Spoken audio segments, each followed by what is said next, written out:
here today is that the core PPI and PPI prints that we had here in the pre-market timeframes at 8:30 a.m. Eastern Standard Time came back higher than expected. Now, these are producer price inflation numbers that are increasing much higher than what was anticipated. And we are not even in the window at which the new higher energy prices are really affecting these prints.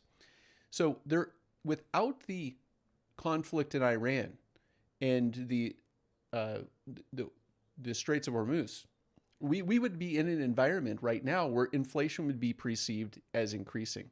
And that's on top of the data that we're going to start getting in 3 weeks here, where it does start to affect or does start to create an environment where we're seeing the higher energy prices affect um, the inflation expectations. The Fed Fund futures had gone from pricing in a cut all the way from June of 2026 to it crashing, the market's crashing, and the Fed cut being pushed all the way out into June of 2027 into returning back up into December of 2026. And it's absolutely fascinating to be watching this every day and kind of making mental notes about where the Fed Fund futures probabilities are, because you could put it on a chart. As the Fed Fund futures were pushed further out, the stock market fell.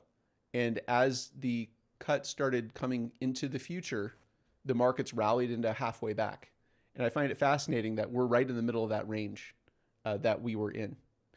Interestingly, in the same type of 50% retracement that you see here, it's a little bit easier to see this on a 12-hour chart, that we squeezed right into a resistance level.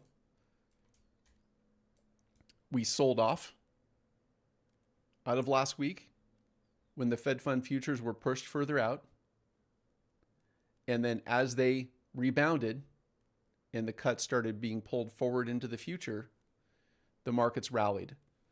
And then this week is expiration of the March contract. And the new June contract ran us right into a perfect touch of our 50% short from highs of the year to lows of the year. In fact, we ran right into this previous high in the overnight time frame here. And the VIX was in its full retracement long from lows. And this is what the VIX looks like inside of its full retracement long from lows. It's not very often that you see, these longer term time frames, trading and becoming so important here, just, hours before the FOMC statement. So here is let's look at it on the same time frame. Here's the 12-hour chart. Now, of course, that's too large of a time frame to really trade.